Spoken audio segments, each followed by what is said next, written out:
abre os olhos espirituais dos teus filhos, que possamos ver chamas repartidas como língua de fogo, e que os ouvidos deixem de escutar a bateria e passe a escutar o teu Espírito soprando como um vento impetuoso. Aleluia!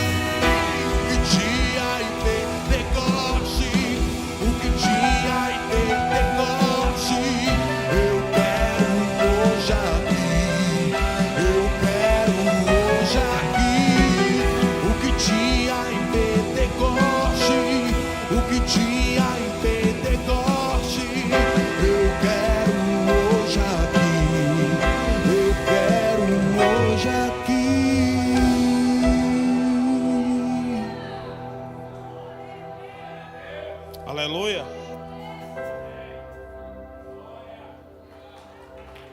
Um aplauso ao Senhor. Eu confesso que eu não tenho coragem de pedir para o Ministério de Louvor parar. Principalmente quando eles conseguem nos conduzir a uma atmosfera como essa que nós estamos. Eu tenho uma frase que não é jargão e o Kilvio já sabe qual é. E eu tenho medo de atrapalhar aquilo que o Espírito já está fazendo. E eu digo isso para todo pregador, pregadora. Se eu me cruzar com ele, eu digo, ó, não atrapalhe o que o Espírito vai fazer, ou já está fazendo. Porque o Espírito Santo, ele não precisa da minha ajuda e nem da sua. A única coisa que ele quer é que você dê liberdade para ele. Mas é o Espírito que precisa ter liberdade nas nossas vidas. Não somos nós que devemos ser libertinos e achar que nós podemos. Amém? Acende as luzes. Deixa eu conhecer os visitantes dessa noite. Tem alguém nos visitando aí? Acende aí para a gente ver. Pronto, mais um pouquinho. Quem está nos visitando nessa noite pela primeira vez, faz um sinal com a tua mão. Deixa a gente te conhecer. Todos de casa? Hoje a acolhida não vai trabalhar. Olha aí, a Luciana estava louca para lhe dar um abraço, você que é visitante. Amém?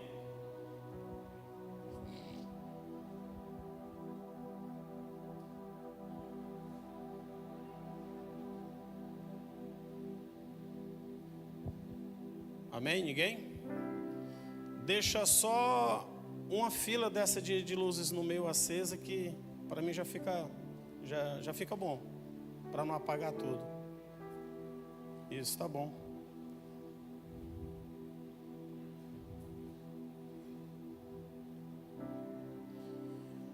Eu gostaria que você abrisse a sua Bíblia no segundo livro de Samuel, uma passagem muito conhecida, no capítulo 11, 2 versículos, o 1, o primeiro e o segundo. 2 Samuel, capítulo 11. Está dando para ler ou quer que acenda mais luzes? Pode fazer um sinal com a mão, pastor, ainda está escuro.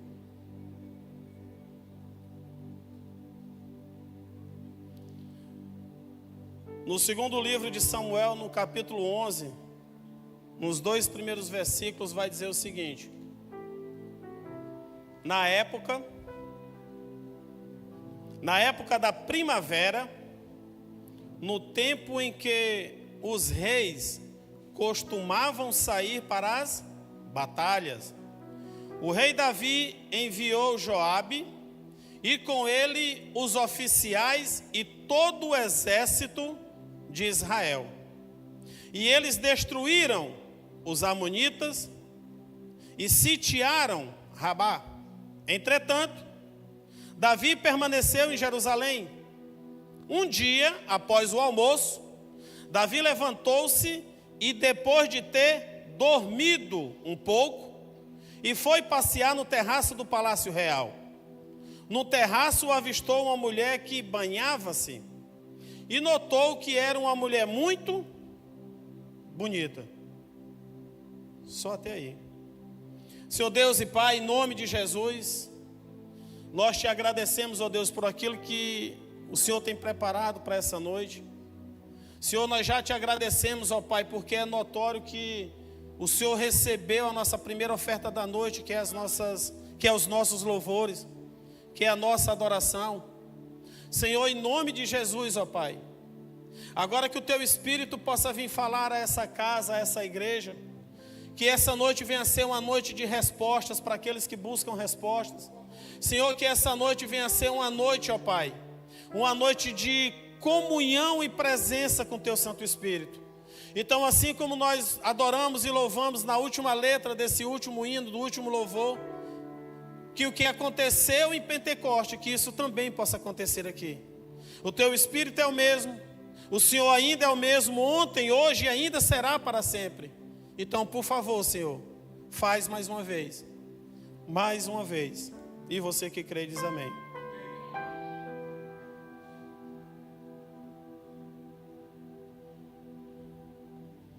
No dia 18 de março, ou seja, na quarta-feira próxima, da próxima semana, logo após o pôr do sol, entre 5 e 6 horas, no calendário judaico é o primeiro dia de Nissan. E nessa data nós iniciamos a primavera judaica, a primavera espiritual. A primavera, ela vai começar em 1º de Nissan, que é 18 de março, e ela vai até 29 de Sivan, que é 14 de junho. Vamos decorrer 3 meses em cima dessa estação. A primavera, ela é marcada por uma temperatura um pouco amena. Essa é a primavera que nós conhecemos. Nem é tão quente, também não é frio. Os dias se tornam dias mais longos. E a umidade do ar, ela se torna um pouco mais elevada. A umidade do ar, ela se eleva. A estação da primavera, ela é reconhecida pelo desabrochar das flores, principalmente das rosas e dos lírios e orquídeas.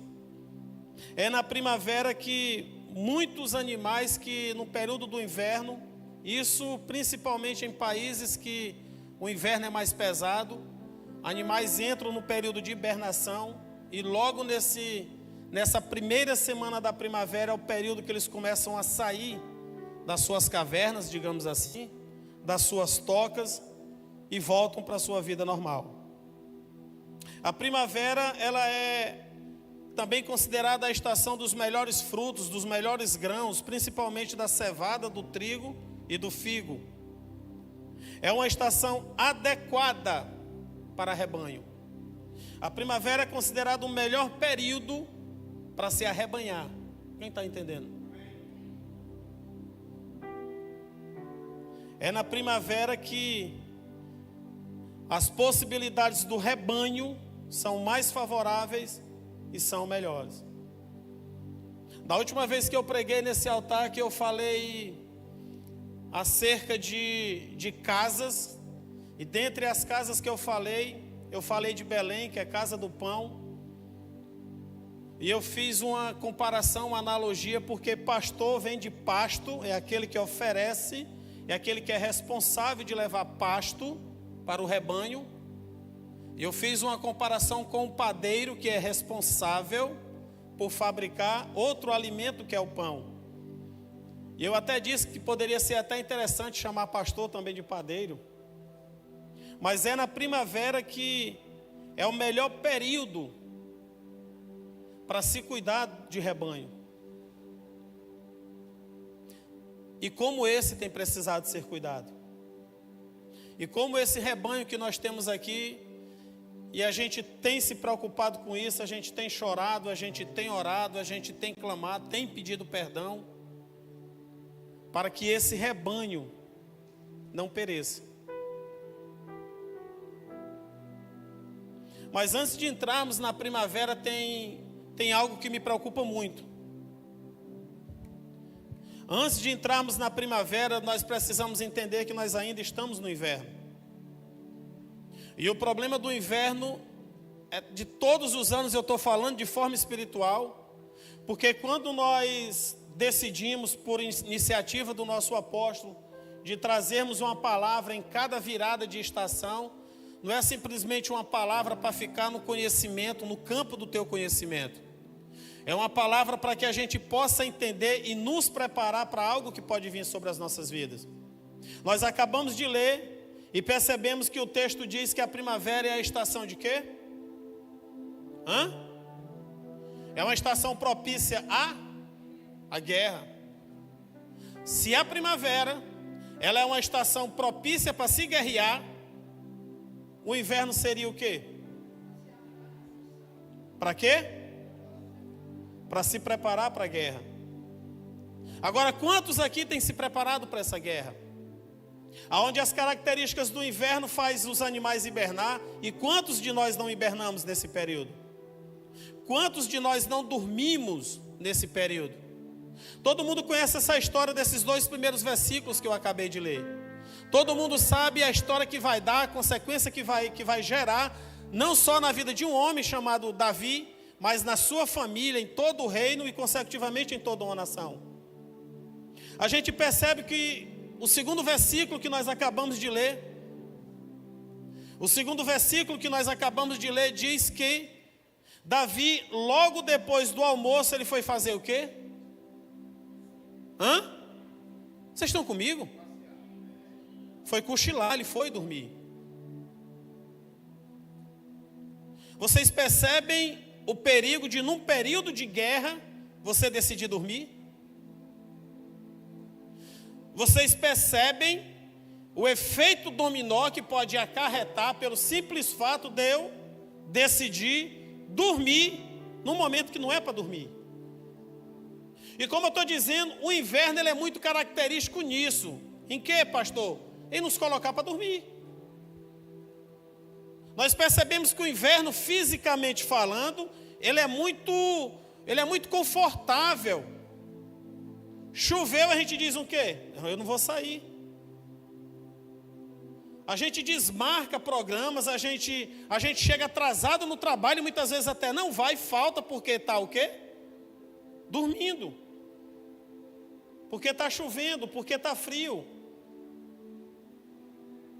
Olha para a pessoa do seu lado e acorda ela e diz: meu irmão, é perigoso você dormir no momento que você deveria estar se preparando. É perigosíssimo eu tomar uma decisão de dormir no momento que eu deveria estar me preparando.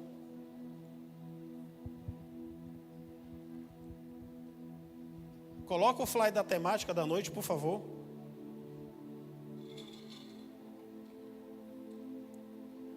Que é o responsável da água nessa noite. Me ajuda.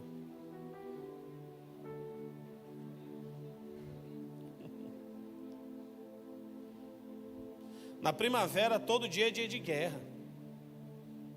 Na primavera, todo dia é um momento que eu preciso me preparar para essa guerra. E quando a gente fala em guerra, a gente fala em batalha. E batalha é um confronto entre 2 forças ou mais forças. Agora, certo, isso de forma física é fácil de entendermos, mas uma batalha espiritual. Nós agora, recentemente, esse ministério preparou com muita cautela um seminário de batalha espiritual. Quantos aqui estavam presentes? Pouquíssimos. Ah, pastor, mas é porque não é minha pegada. Então é complicado. Ah, pastor, porque não é muito uma temática. Gente, isso aqui não é uma temática. Isso aqui é algo sério e é tão palpável quanto a pessoa que está do seu lado aí, que você pode tocar nela. De forma física, é muito fácil nós entendermos o que é uma guerra, o que é uma batalha. Nós estamos agora com rumores de guerra. Aliás, algumas nações já estão guerreando. Agora, uma guerra espiritual, uma guerra em outra dimensão, uma guerra invisível, como isso é possível? Na realidade, a primeira batalha de todo o universo, desde o princípio da história, foi entre seres espirituais. Isaías, no capítulo 14, lá entre o 12 e 15, vai relatar uma guerra, uma batalha, aonde Satanás ele é lançado, ele é derrotado. Uma guerra espiritual. E o interessante é que Ezequiel, quando ele vai trazer o relato dele, ele deixa até claro que foi o próprio Deus que lançou Satanás fora. Uma guerra espiritual. Então, biblicamente falando, e no contexto histórico falando, a primeira menção de uma guerra foi aonde? No céu. Pastor, mas ainda é pouco. Pois vamos lá. 2 Reis capítulo 7, versículo 6 e 7, vai dizer o seguinte: pois o Senhor tinha feito os arameus ouvirem o ruído de um grande exército com cavalos e carros de guerra, de modo que comentaram uns com os outros: o rei de Israel deve ter contratado os reis dos hetitas e os egípcios para marcharem contra nós. Sendo assim, a fim de salvarem as próprias vidas, os sírios fugiram ao anoitecer, abandonando todos os seus pertences, tendas, cavalos, jumentos, e deixaram o acampamento como estava. Uma batalha eminente no plano físico, onde os céus se movem a favor do povo de Deus e faz aquele povo ouvir, ao ponto deles temerem, porque no ouvido deles era um ruído de um exército muito maior do que o exército deles. E o pavor e o temor foi tão grande que eles não juntaram nada, não pegaram nada, simplesmente fugiram, porque eles tinham certeza que eles iriam morrer. Ainda em 2 Reis, no 19:35, vai dizer: assim, naquela mesma noite, o anjo de Yahvé partiu e matou 185.000 guerreiros que se encontravam no acampamento dos assírios. Quando o povo se levantou ao raiar do dia seguinte, lá jaziam sobre a terra todos os cadáveres. Em outra eminência de guerra, um único anjo dizimou todo um exército de 185.000 soldados. Mais uma vez, uma guerra que aconteceria no plano físico, que foi elevado para o plano espiritual e vencido. Quem está me entendendo diz amém. Em Êxodo 17, 11 e 12, vai dizer o seguinte: durante o tempo em que Moisés ficava com as mãos levantadas, Israel prevalecia no combate. Quando, porém, Moisés baixava as mãos cansadas, Amaleque tinha vantagem. Ora, as mãos de Moisés estavam pesadas. Tomando então uma pedra, puseram-na debaixo dele para que nela pudesse sentar-se. Arão e Hur mantiveram erguidas as mãos de Moisés, um de cada lado, assim as suas mãos permaneceram firmes até o pôr do sol. E Israel prevaleceu. Mais uma vez, uma guerra no plano material que foi vencida de forma espiritual. Não foi vencida porque tinha no campo de batalha o melhor exército. Foi vencida porque tinha um homem intercedendo. Eu estou aqui hoje porque pessoas oraram por mim. Eu estou aqui hoje porque minha mulher orou por mim. Eu estou aqui hoje porque eu tenho certeza que os meus filhos oram por mim. E muitas vezes são batalhas e guerras que você nem percebe que está acontecendo. Mas aquele que está com as mãos levantadas, orando pela sua vida, ele sabe o preço que está pagando por você.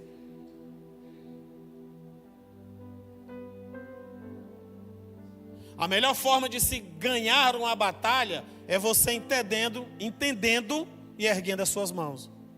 E quando eu digo erguer as mãos, significa em oração, em consagração. Juízes 5:20 vai dizer o seguinte: até mesmo as estrelas lutaram, deixaram as suas órbitas para pelejarem contra Cícera. Essas estrelas não está se referindo aos astros celestes, está se referindo a seres celestiais que foram arregimentados para aquela batalha naquele momento, Aonde deixou de ser uma guerra física e passou a ser uma guerra o quê? Espiritual. Uma guerra que se vence de forma espiritual. Em Efésios 6,13, vai dizer mais algo a mais. Por esse motivo, vesti toda a armadura de Deus, a fim de que possais resistir firmemente no dia mau.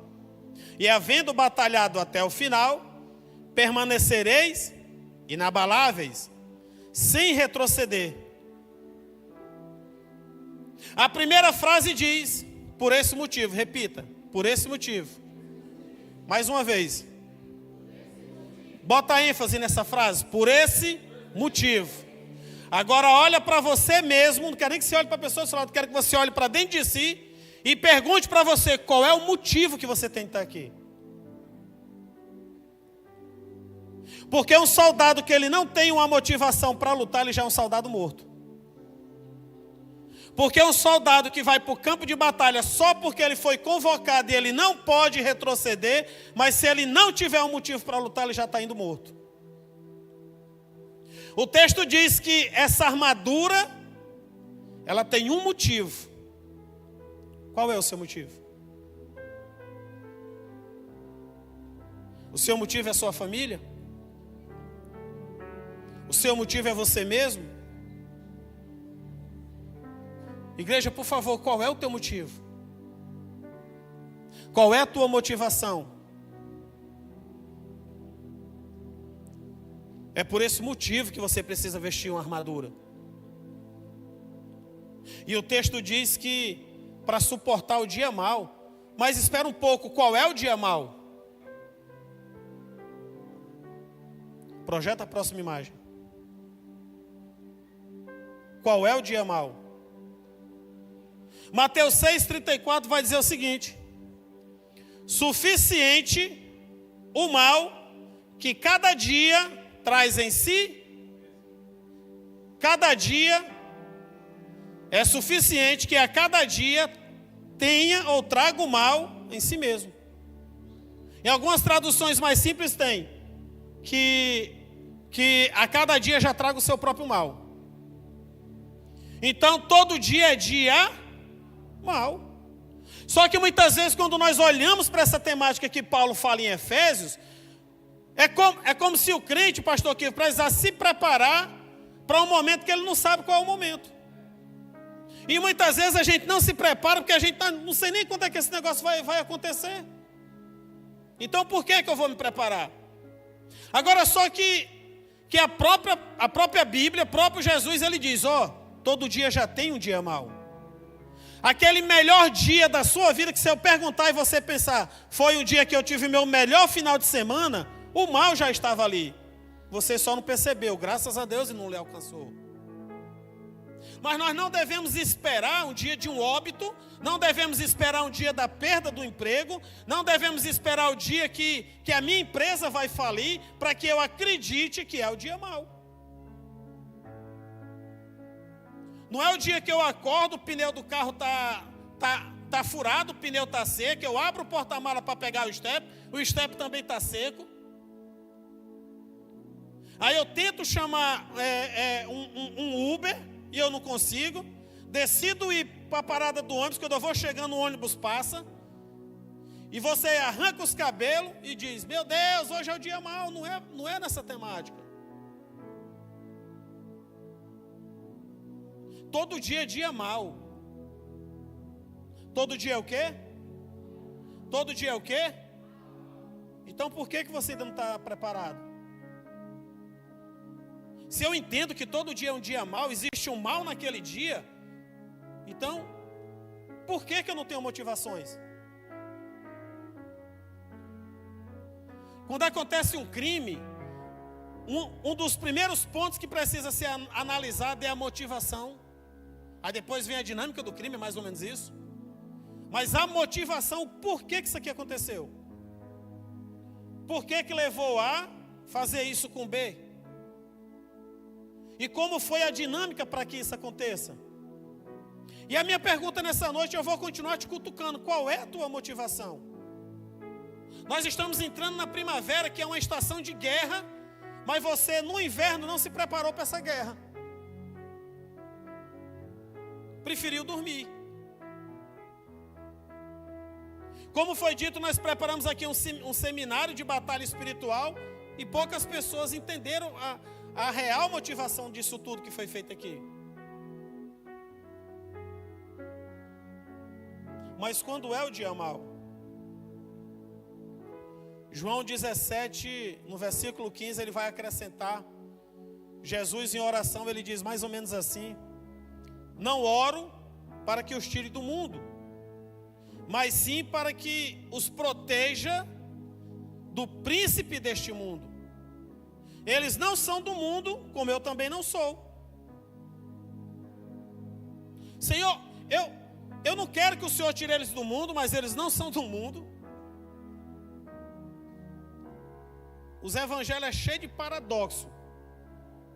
Perder para ganhar, ser o último para ser o primeiro, descer para subir. Eu não quero que o Senhor tire eles desse mundo, mas eles não são desse mundo. É Jesus que está orando: Senhor, eu não oro para que tire eles desse mundo. Mas por quê? Porque eles não são desse mundo. E se eu não sou desse mundo, por que você está querendo brigar nesse mundo? Porque nesse mundo já tem um príncipe, e esse mundo ele jaz na mão do mar, que é ele que rege esse mundo. Mas diga assim: mas eu não sou desse mundo. Então haja como não fosse. O problema é que nós temos esse entendimento de que não, eu não sou desse mundo, eu sou um homem de Deus, eu sou espiritual. Então haja como tal. Não adianta eu dizer que sou espiritual se eu não ajo como espiritual. Você é um extraterrestre, você é um ET, você não é desse mundo. Então não haja como se fosse um terráqueo. Efésios 6:12, Paulo continua falando, ó, a vossa luta, ela não é nem contra o quê? É contra principados e potestades nas regiões espirituais, ou seja, a nossa luta não é contra o mundo carnal, e sim contra seres espirituais. Mas me deixa eu te fazer uma outra pergunta. Então quantos mundos a gente tem? Projeto próximo. Quantos mundos nós temos? Pelo menos 2. E você tem que decidir em qual desses mundos você habita. Você precisa decidir qual é o mundo que você decidiu habitar. Porque Paulo, quando ele traz essa mensagem de dizer que a nossa luta não é contra a carne, e nem contra sangue, Paulo está definindo quem é o teu adversário. O teu adversário, o teu oponente, não é o marido bêbado, não é a esposa, não é filho, não é o vizinho, não é patrão chato. Aí Paulo dá a definição: são principados e potestades.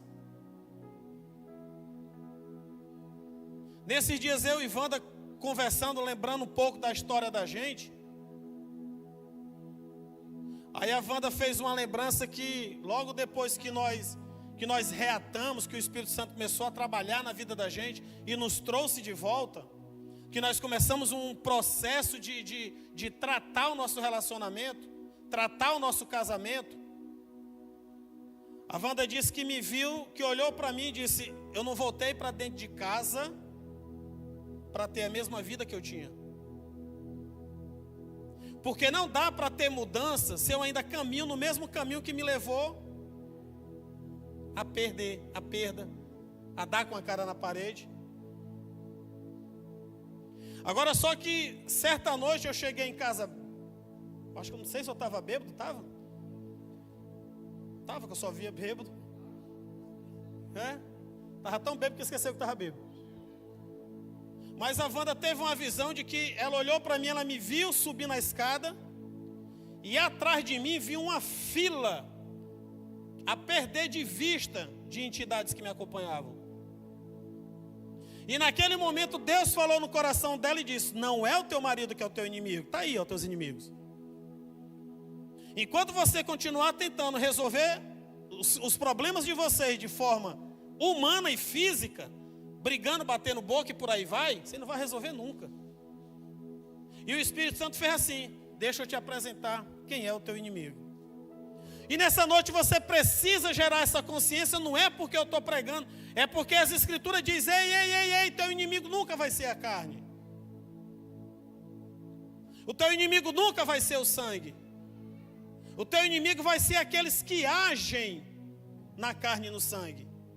Os teus inimigos não estão aqui nesse plano, estão em outro nível. Quando Paulo diz, ó, estão nas regiões celestiais. Quem está entendendo? E a primavera te chama para isso. Você querendo ou não, você já está numa guerra. Se hoje essa guerra se estender e chegar até o Brasil, não dá para simplesmente a gente olhar e dizer: não tenho nada a ver com essa guerra, isso aí é coisa do presidente tal com o presidente B. Você vai estar nela embora não queira. Sim ou não? Você acha que quando as bombas vierem vão escolher a casa que vai bater? Meu querido, você querendo ou não, você já está numa guerra, mesmo que você não veja, mesmo que você não conheça, e pior, mesmo que você não acredite. Ela não vai deixar de acontecer porque você não acredita. Ela não vai deixar de continuar acontecendo porque você não está vendo. Ah, mas eu não estou vendo, isso aí é papo furado do pastor.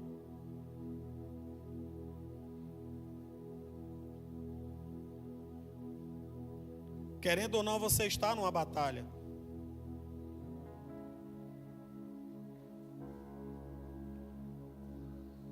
É. 1 João, ele diz que... 1 João não, desculpa.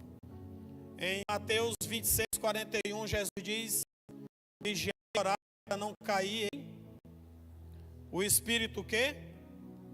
Com certeza, não é só o Espírito estar pronto. Jesus, ele dá uma certeza para aqueles que estão ouvindo o sermão dele daquele momento. Ele diz, ó, o Espírito com certeza já está pronto.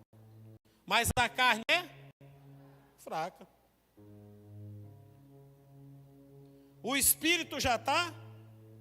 O Espírito já está preparado. No Espírito você já está pronto. E é no Espírito que você tem que lutar. Porque se for pela carne, você já papocou faz tempo. E isso é tão fato que Satanás, ele é um ser espiritual, mas ele só quer brigar contigo, te levando para a carne. É ou não é assim? Sim ou não? É. Agora por quê? Porque ele sabe que no espírito você já venceu. Porque no Espírito já existe, uma sentença dada para Satanás. Ele já foi sentenciado. No Espírito ele já perdeu. Então é por isso que ele só nos puxa para lutar em condições carnais. E o texto deixa claro, ó. Creia, acredite, com certeza o teu espírito já está pronto. Já está pronto, é para o que der e vier. Agora a carne, ela é fraca. Presta atenção no texto, o termo. A carne é o quê? Mas só que muitas vezes nós alimentamos a carne que deveria ser fraca. Muitas vezes nós deixamos de alimentar o espírito, que já está pronto, já é forte, já está condicionado a essa batalha. Mas a gente prefere alimentar a carne. E qual animal você está alimentando desses dois? Qual desses dois você tem alimentado? A carne ou o espírito? Porque é bem simples, aquele que você alimenta é aquele que vai vencer. Aquele que malha, que toma suplemento, que que ele usufrui daquilo que é melhor, para lhe dar um bom condicionamento, esse vai vencer. Nós temos aqui um irmão que ele profissionalmente, ele participa de competições de fisiculturismo, e ele entende que precisa tomar o que é melhor para alimentar aquilo que para ele, para o esporte dele é necessário, que é o corpo e a carne. Mas e o espírito? Como é que você tem alimentado?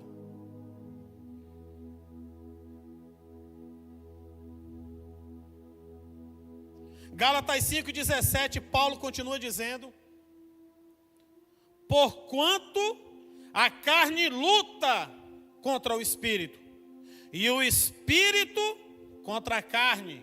Eles se opõem um ao outro, de modo que não conseguis fazer o que quereis fazer.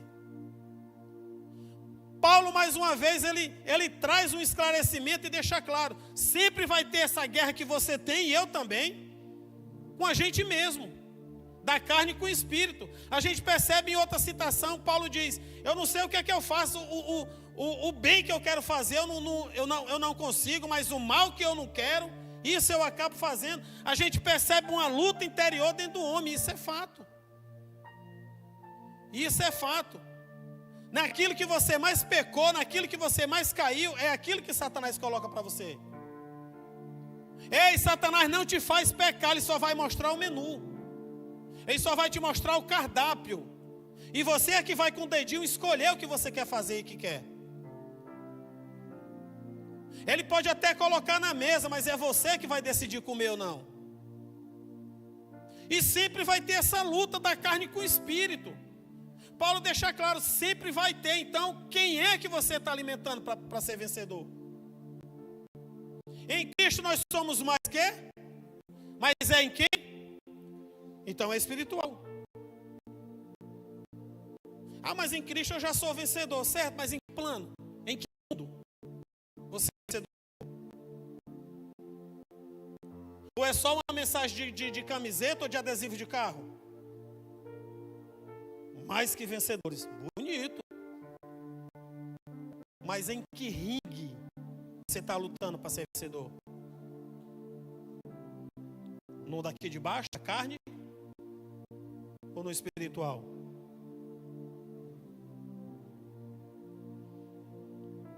Em que plano você está?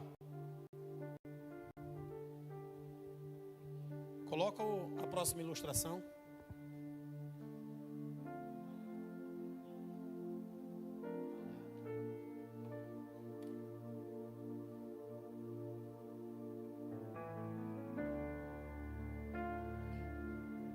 Você tem que lutar como guerreiro.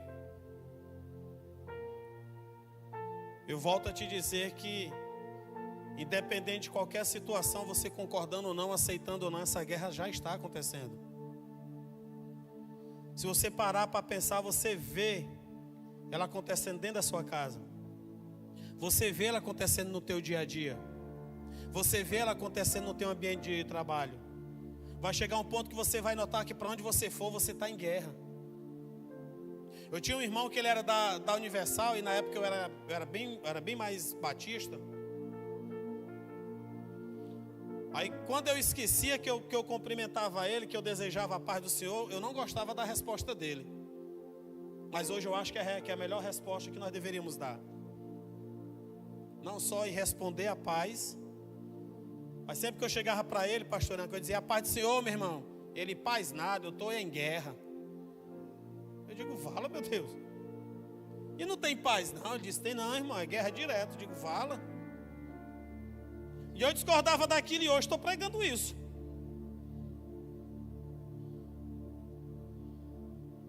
Porque quando Jesus diz: a paz que eu vos ofereço é uma paz que excede toda e qualquer situação. Você mesmo estando em guerra, você está em paz.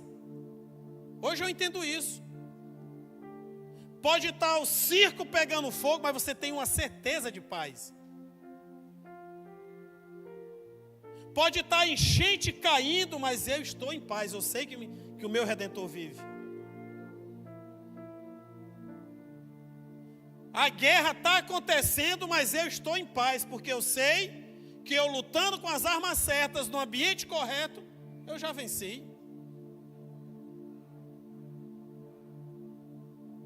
Efésios 6, versículo 13 a 17, vai falar, eu vou ler mais uma vez a armadura que Paulo fala em Efésios. Ele diz: por esse motivo, vesti toda a armadura de Deus, a fim de que possais resistir firmemente no dia mau, e havendo batalhado até o fim, permanecereis inabaláveis, sem retroceder. Estai, portanto, firmes, trazendo em volta da cintura a verdade, e vestindo a couraça da justiça, calçando os vossos pés com a proteção do evangelho da paz, embraçando sempre o escudo da fé, com a qual podereis apagar todas as setas inflamadas do maligno. Usai igualmente o capacete da salvação e a espada do Espírito, que é a palavra de Deus.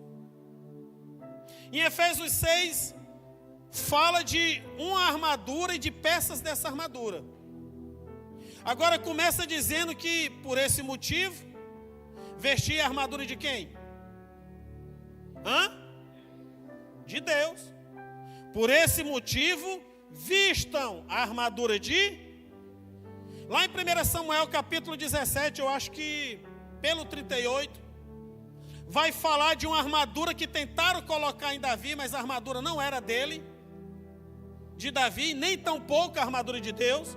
O texto vai dizer que Davi não conseguia nem se locomover depois que vestiram nele a armadura de Saul. E por que não deu em Davi? Porque a armadura não era dele. A armadura era de quem? Mas mesmo assim Davi disse: não precisa, eu já sei. Deus é comigo. Recolheu 5 pedras, pegou uma funda e foi para a batalha. Lutar com o homem mais temido da época. E eu não quero te contar essa história que você já viu em tudo enquanto é canto. Mas o que eu quero dizer é que, por mais que o povo olhasse para Davi e não visse nele uma armadura física, mas ele estava com armadura. Você precisa entender que a armadura é a de Deus, não é a armadura do pastor. Não é a armadura, não existe armadura apostólica. Não existe uma armadura profética. Uma armadura evangelística, pastoral, não existe. A armadura tem que ser de Deus. Não dá para você abrir o seu guarda-roupa e escolher a armadura que você quer vestir. Tem que ser a armadura de Deus.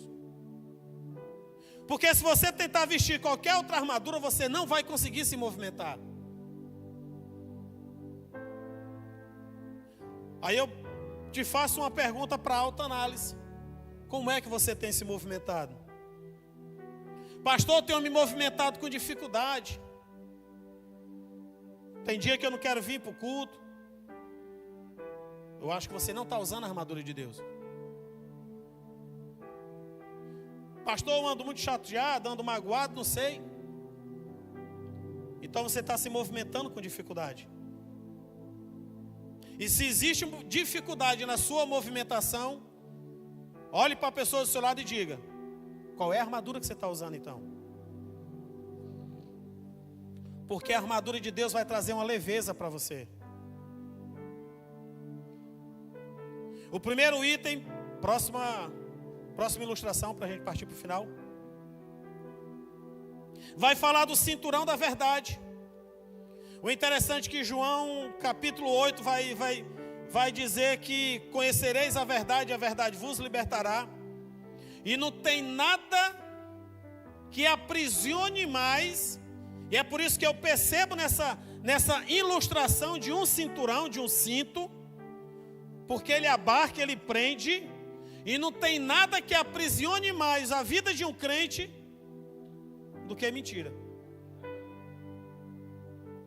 Do que segredo.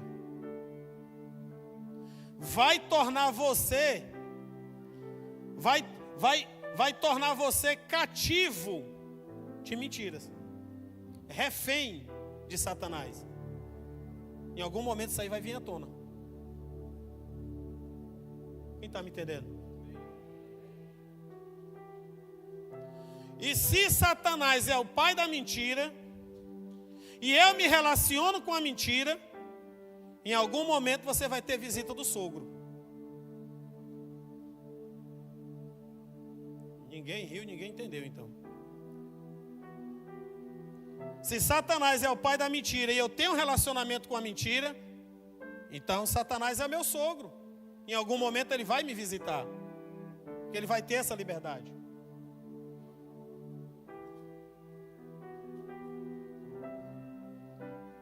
Não tem nada que prejudique mais um soldado numa guerra, espiritualmente falando, do que mentira.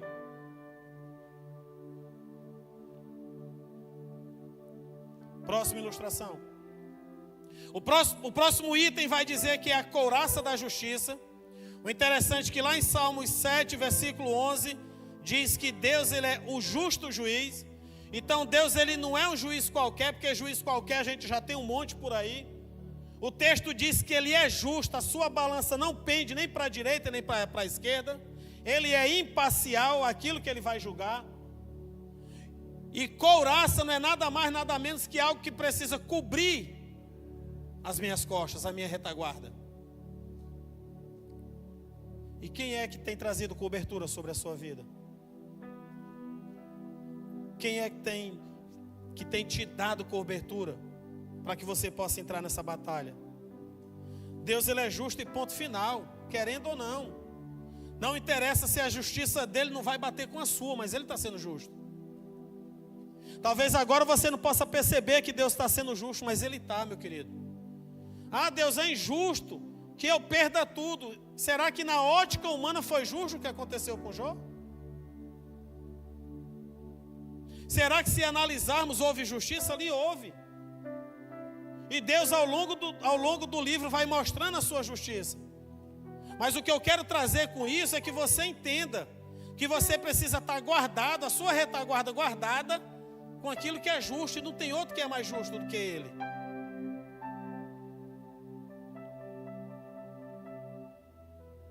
Próxima, sandálias da paz, que vai apontar para a firmeza, para avançar. Sandálias do Evangelho. Em João 14, 27 diz que a paz que eu vos dou não é a paz que o mundo dá. E eu preciso estar em paz, que é para estar firme.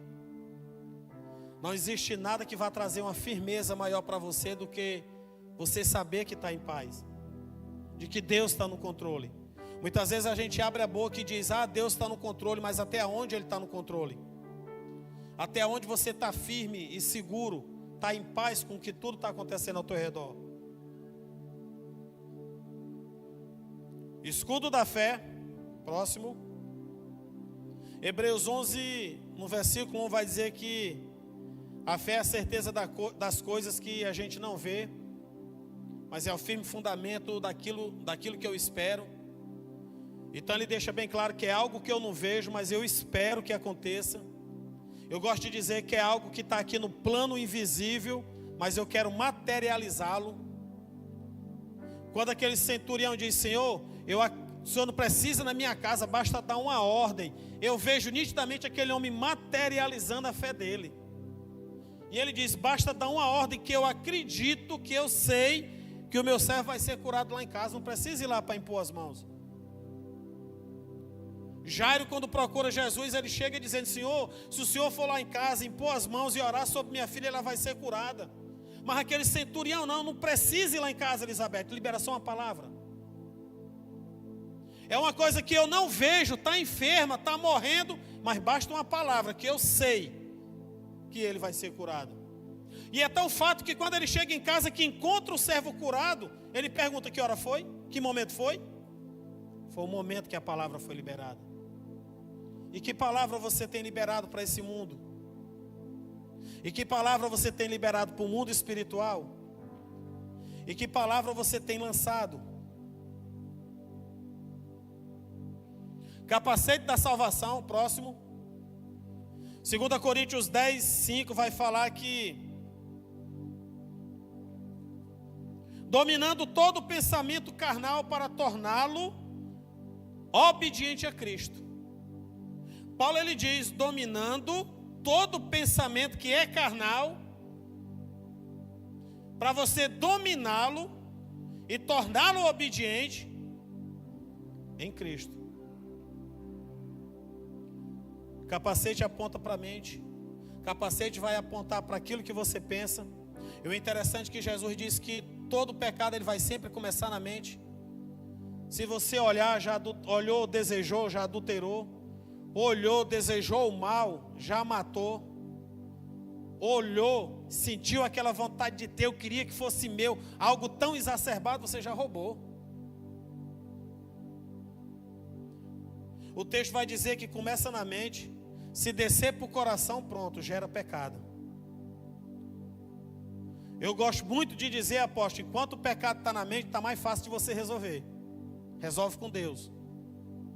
O problema é quando você materializa ele. Todo pecado ele vai sempre ser premeditado, não tem pecado sem querer. Ah, pastor, eu deslizei, escorreguei. Não.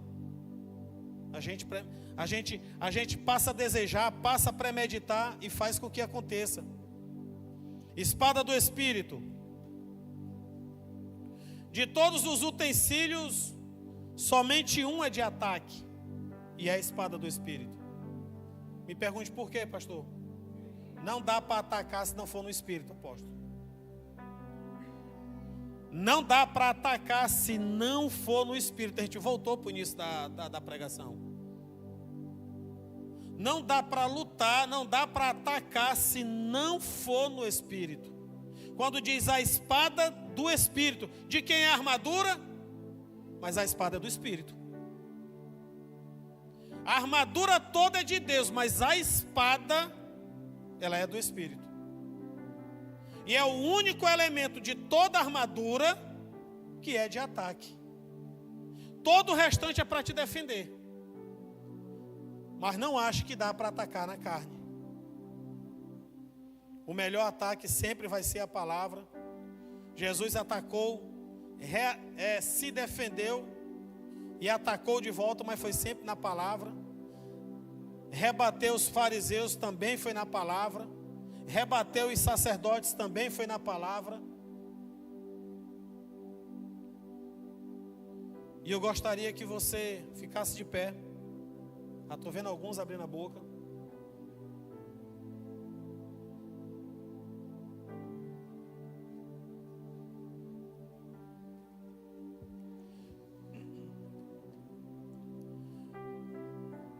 Eu volto a frisar e deixar bem claro, não deixa essa palavra ficar só no campo do teu conhecimento. Se nós não trazermos para a prática, se nós não trazermos para aquilo que realmente importa, você vai continuar lutando e perdendo. Nós estamos na primavera, que é a estação em que os reis vão para a guerra. O primeiro texto lido, o texto de início para essa ministração, vai falar de um homem omisso, de um homem que deixou de ir para a guerra porque ele decidiu ficar no conforto da sua casa. E não ache que ir para a guerra significa eu vim para a igreja todo dia. Ah, pastor, mas eu não falto culto. Mas será que você está guerreando? Ah, pastor, mas eu participo de um ministério e eu sou bem participante. O pastor Irã, quando me escala, eu estou lá para servir. Mas isso ainda não é uma guerra. Davi, ele se tornou omisso. Ele decidiu ficar no conforto da sua casa. Davi, ele decidiu se banquetear, ele comeu do melhor. E depois de comer, o texto diz que ele decidiu dormir. O problema são os banquetes. O problema são as mesas que nós sentamos, que pode estar te tirando de um foco de uma guerra. Eu, humanamente falando, eu sou um que eu sempre digo isso e eu gosto. Se eu não estiver trabalhando, se eu não estiver fora, depois do almoço, se eu estiver em casa, eu faço questão de me deitar para cochilar. O Irã fez assim, 2. Mas espiritualmente não dá para a gente cometer esse erro. Porque depois de comer, você vai querer dormir. E depois que ele acordou, ele resolveu passear. Olhou para aquilo que não deveria olhar. O texto diz que ele percebeu que ela era linda. Então começa a ter aquela guerra na mente que nós acabamos de falar, em desejar aquilo que ele está vendo. Talvez se olhasse, meu Deus do céu, e fosse embora. Eu acredito que ele ficou. Como o apóstolo costuma dizer, talvez eu não possa impedir o meu primeiro olhar, que às vezes passa na frente, você está, meu Deus do céu, mas o segundo, o terceiro e o quarto, eu decido se eu vou continuar olhando. Fecha os teus olhos no lugar que você está. Quais são as guerras que você tem lutado? Qual é o campo de batalha que você tem lutado? Quais são as ferramentas, quais são as armas? Qual é a armadura que você tem vestido? Eu gostaria que ficasse latente na sua mente. Se você não está se movimentando bem, é porque a armadura não é a armadura de Deus. Eu gostaria que ficasse bem latente na sua mente que a espada ela precisa ser do Espírito. Você não pode lutar em outra condição.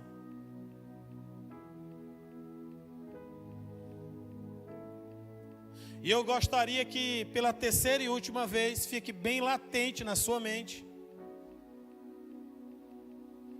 É que você entenda que você está nesse mundo, mas você não é desse mundo. Senhor, em nome de Jesus, Pai. Eu não quero fazer um apelo para que esse povo venha para frente. Eu quero, na realidade, que o Teu Espírito os incomode, ó Pai, a vir para o Teu altar. Senhor, a minha oração nessa noite aqui é que haja, Pai, um chamado de batalha. Assim como o chofar toca, chamando o povo para uma batalha, que o Teu Espírito faça isso em corações nessa noite. Em corações que precisam entender que eles estão em batalha sim, mas eles precisam se renovar, precisam ser restaurados. Alguns precisam trocar suas armaduras, porque até agora eu estava vestido com a minha armadura, estava vestido com a armadura de Saul, mas Deus nessa noite vai te dizer, eu quero te vestir com algo sobrenatural. Eu quero te vestir com armadura que homem nenhum vai ver, humanamente falando, não vão ver, não vão perceber, mas o que eu vou derramar do céu, o que eu vou te vestir, o que eu vou te revestir, é com algo sobrenatural. Então Deus, em nome de Jesus, ó Pai, nessa noite eu acredito que essa é uma igreja, é uma igreja de guerreiros, é uma igreja de exército. Então Deus, por favor, Pai, incomoda. Talvez muitos aqui, ó Pai, possam estar ainda dormindo. Talvez muitos aqui, meu Deus, possam estar na varanda, na sacada de um palácio, apreciando e olhando aquilo que você não deve olhar. Mas Senhor, só que nessa noite nós queremos dar um basta. O Senhor me faz lembrar que em Gideão o Senhor disse, leve esse povo para beber água. Alguns são soldados, mas outros não passam de cachorros. E você nessa noite precisa tomar uma decisão. O que é que você é? O que é que você é? Ou você é um soldado, ou você é um guerreiro, ou Satanás vai continuar te tratando como cachorro. Aos olhos de Gideão, ele olhou, tinha só 300. Num contingente de soldados de 32 mil. É resumido a 300. Talvez nessa noite não passe desses 2, 4, 6, 7 homens e mulheres. Mas Senhor, em nome de Jesus, eu acredito que o que o Senhor pode fazer pelas mãos de 7, 32 mil não vai conseguir. Senhor, em nome de Jesus, o Senhor precisou só de um disponível. Antes que Deus chamasse 32 mil soldados, Ele chamou a Gideão. E eu acredito que nessa noite o Senhor não está chamando só soldados, está chamando comandantes de batalha. Porque antes de chamar 32 soldados, Deus chamou o comandante, chamou Gideão. E os que estão aqui na frente, eu acredito que esses já são comandantes. Senhor, em nome de Jesus, Deus. Em nome de Jesus, Pai.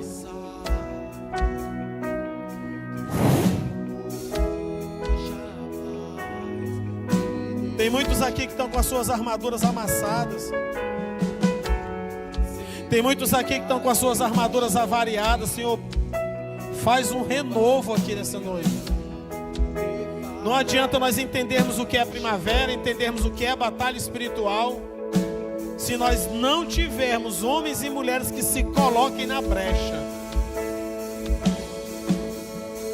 Se não tiver homens e mulheres que entendam qual é a motivação que você tem.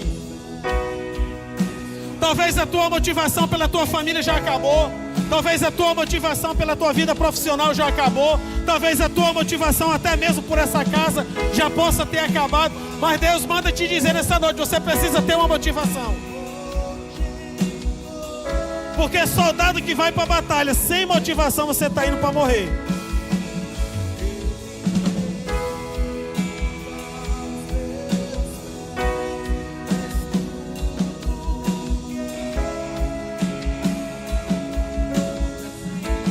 Senhor, em nome de Jesus, reveste.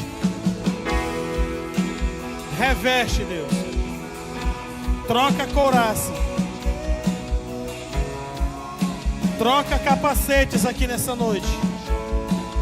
Senhor, calça esses pés. Senhor, coloca um cinturão da verdade nesses homens e mulheres que aqui estão. Senhor, que o Senhor possa estar colocando escudos nas mãos desses homens e mulheres. Senhor, que eles possam estar empunhando a espada do Teu Espírito. E nenhum dardo inflamável vai alcançá-los. Nenhum dardo inflamável vai alcançá-los. Em nome de Jesus, Senhor. Em nome de Jesus, Senhor. E não vai ficar só aqui. Que o Senhor possa incomodar os demais. Que nessa noite nem durmam. Que nessa noite o Teu Espírito incomode. E é em nome de Jesus que eu oro e te agradeço. Amém. Amém.